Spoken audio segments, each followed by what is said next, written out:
Hi friends, MR Lal വ്ളോഗ്സിൻ്റെ പുതിയൊരു വീഡിയോയിലേക്ക് വീണ്ടും സ്വാഗതം.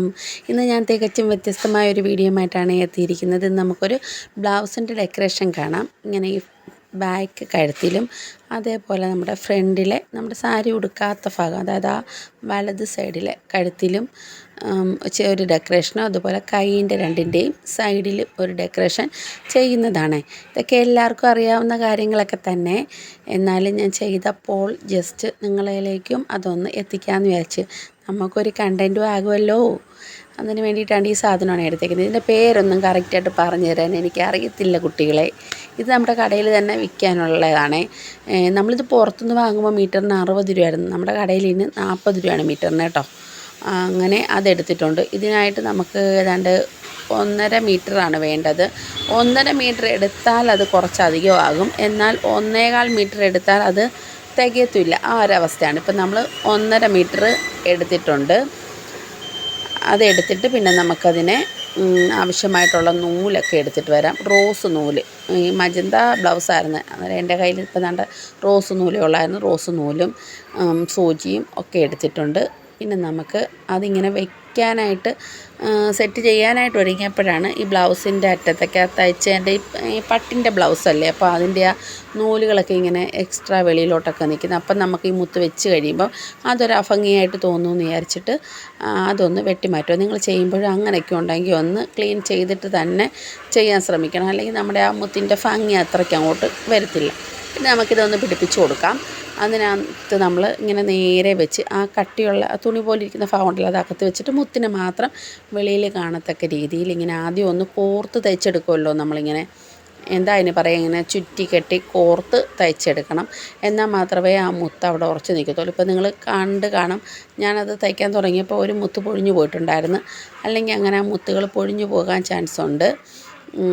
അന്നേരം അതിനിങ്ങനെ ഒന്ന് നിലനിർത്താൻ ഇങ്ങനെയാണ് കോർത്ത് തയ്ച്ചെടുക്കുന്നത്. ഞാൻ പറഞ്ഞിങ്ങനെ കോർത്ത് തയ്ച്ച് വെച്ചിട്ട് പിന്നെ ഇങ്ങനെ ഇങ്ങനെ നല്ലോണം സ്ട്രൈറ്റായിട്ട് പിടിച്ചിട്ട് ഇടയിലിടയിൽ ഓരോ തയ്യൽ വിട്ട്, എന്ന് വെച്ചാൽ വെറും ചെറിയ തയ്യൽ വിട്ടിട്ട് കാണരുത് തയ്ക്കുന്ന ആ രീതിയിൽ നമുക്ക് ചെറുതായിട്ടിങ്ങനെ ഓരോന്നോരോന്നായിട്ട് തയ്ച്ചെടുക്കാം. പിന്നെ കൂട്ടുകാരെ, നമ്മുടെ ചാനൽ സബ്സ്ക്രൈബ് ചെയ്യാതെ കാണുന്നവരാണെങ്കിൽ ഒന്ന് സബ്സ്ക്രൈബ് ചെയ്ത് സപ്പോർട്ട് ചെയ്തേക്കണേ. അതുകൊണ്ട് ലൈക്കും കമൻറ്റും ഒക്കെ നമ്മുടെ വീഡിയോയ്ക്ക് അനിവാര്യ ഘടകങ്ങളാണ്. അതുകൂടി ഇടാൻ മറക്കരുത്. ലൈക്കും കമൻറ്റും ഒക്കെ ചെയ്യാൻ മറക്കരുത്. എല്ലാ വീഡിയോയുടെയും അവസാനമാണ് ഞാൻ സാധാരണ ഇത് പറയുന്നത്. ഈ പ്രാവശ്യം അതങ്ങ് ഇടയിൽ പറഞ്ഞതാണ്. കാരണം അവസാനം കാണാത്തവരുണ്ടെങ്കിൽ ഇടയിൽ കേട്ടോട്ടെ എന്ന് വിചാരിച്ചു. അങ്ങനെ നമ്മൾ അതെല്ലാം തയ്ച്ചെടുത്തു. അതുകൊണ്ട് കഴുത്തിൻ്റെ ഭാഗം തയ്ച്ച് തീർന്ന് അവസാനവും അതേപോലെ നമ്മൾ ആ തയ്യൽ നിർത്തുന്നിടത്തും ഇതേപോലെ കോർത്ത് തയ്ച്ചെടുക്കണം. അല്ലെങ്കിൽ അവിടുന്ന് ഇതിങ്ങനെ വിട്ടു പോരാൻ ചാൻസ് ഉണ്ട്. അങ്ങനെ കോർത്ത് തയ്ച്ചെടുത്തിട്ട് പിന്നെ നമുക്കത് സിസറെടുത്ത് കട്ട് ചെയ്ത് മാറ്റാം. ഇന്ന് ഞാൻ ഷോപ്പിലിരുന്നാണ് കേട്ടോ വോയിസ് കൊടുക്കുന്നത്. അതിൻ്റെ കുറച്ച് സൗണ്ട് ഡിസ്റ്റർബൻസ് ഒക്കെ ഉണ്ട്. നിങ്ങളൊന്ന് അഡ്ജസ്റ്റ് ചെയ്തേക്കണം കേട്ടോ. അപ്പോൾ നമ്മുടെ ബ്ലൗസിൻ്റെ കഴുത്തിൻ്റെ ഫൈനൽ ലുക്ക് ഇങ്ങനെയാണ് കേട്ടോ. ബാക്ക് കഴുത്ത് ഇങ്ങനെ സെറ്റായിട്ട് കിട്ടിയിട്ടുണ്ട്. അതുപോലെ ഫ്രണ്ടിലെ റൈറ്റ് സൈഡും ഇങ്ങനെ നമ്മൾ സെറ്റായിട്ട് ചെയ്തെടുത്തിട്ടുണ്ട്. ഇനി നമുക്ക് കൈയിലേക്ക് വേണ്ടിയിട്ട് ഒന്ന് അളന്ന് മുറിച്ച് മാറ്റി വയ്ക്കാം. ഇത്രയും നേരം നമ്മൾ മുറിച്ച് അളന്നൊന്നുമല്ല ചെയ്ത, പക്ഷേങ്കിൽ ഇനി കൈ ചെയ്യുമ്പോൾ അത് കൈൻ്റെ അളവിന് മുറിച്ചെടുത്ത് മാറ്റി തന്നെ ചെയ്യണം. അല്ലെങ്കിൽ നമുക്കത് ചെയ്യാനായിട്ട് ബുദ്ധിമുട്ട് വരും. അത് 2 കൈയുടെ അളവിന് വേണ്ടിയിട്ട് ഇങ്ങനെ മുറിച്ചെടുത്ത് നമുക്ക് ഇത് മൊത്തം ചെയ്ത് കഴിയുമ്പോൾ മിച്ചം വരുന്നത് ആ 1.5 മീറ്റർ നമ്മൾ മുറിച്ചതിനകത്ത് മിച്ചം വരുന്ന പീസ് ഞാൻ ജസ്റ്റ് ഒന്ന് കാണിച്ചതാണ്. ഇനി നമുക്കിത് കൈ തിരിച്ചിടാം. കൈ തിരിച്ചിട്ടാൽ മാത്രമേ നമുക്ക് കൈയുടെ ഡെക്കറേഷൻ ചെയ്യാൻ പറ്റത്തുള്ളൂ. പിന്നെ നമ്മൾ ആ കഴുത്തിൽ ഡെക്കറേഷൻ ചെയ്ത അതേ പ്രോസസ്സ് തന്നെ ആദ്യം ഒന്ന് കോർത്ത് കെട്ടിയിട്ട് വേണം.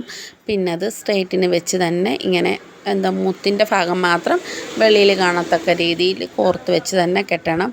ഇത് ഞാനിപ്പോൾ വീഡിയോ എടുത്തപ്പോഴത്തേക്കും ക്യാമറ എടുത്തുനിന്ന് ഞാൻ കുറച്ചൊന്ന് മാറിപ്പോയി. അതുകൊണ്ട് ഇതിനകത്ത് അത് കറക്റ്റായിട്ട് കാണാൻ പറ്റിയില്ല.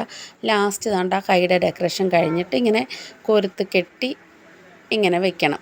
എന്നാൽ മാത്രമേ അതവിടെ ഉറച്ചിരിക്കത്തുള്ളൂ. അങ്ങനെ നമ്മുടെ ബ്ലൗസിൻ്റെ ഡെക്കറേഷൻ ഇവിടെ ഫിനിഷായി. കൈ രണ്ടും ഇങ്ങനെ വന്നിട്ടുണ്ട്. അതുപോലെ കഴുത്തിൻ്റെ ഡെക്കറേഷനും ഇങ്ങനെ കിട്ടിയിട്ടുണ്ട്. എല്ലാം നല്ല സെറ്റായിട്ട് കിട്ടിയിട്ടുണ്ട്. ഇതൊക്കെ എല്ലാവർക്കും അറിയാവുന്ന കാര്യങ്ങളാണെന്ന് എനിക്കറിയാം. എങ്കിലും ഞാൻ ചെയ്തപ്പോൾ ജസ്റ്റ് നിങ്ങളിലേക്ക് അതൊന്ന് എത്തിക്കാൻ ശ്രമിച്ചു എന്ന് മാത്രം. എന്തിനായാലും നമുക്ക് ഫോട്ടോഷൂട്ട് മസ്റ്റാണല്ലോ. അപ്പോൾ ബ്ലൗസിനെ തിരിച്ച് മറിച്ചൊക്കെ വെച്ച് 2 ഫോട്ടോയൊക്കെ എടുത്തു. അപ്പോൾ ഇന്നത്തെ എൻ്റെ ബ്ലൗസ് ഡെക്കറേഷൻ വീഡിയോ നിങ്ങൾക്ക് ഇഷ്ടപ്പെട്ടോ? ഇതുപോലത്തെ വീഡിയോകൾ നിങ്ങൾക്ക് താല്പര്യമുണ്ടോ? ഉണ്ടെങ്കിൽ ഞാൻ ഇനിയും ചെയ്യാം. അത് കമൻ്റായിട്ട് അറിയിക്കണേ. അപ്പോൾ പുതിയ വീഡിയോയുമായിട്ട് കാണാം. അതുവരേക്കും Tata bye bye from Radhika Maniyan.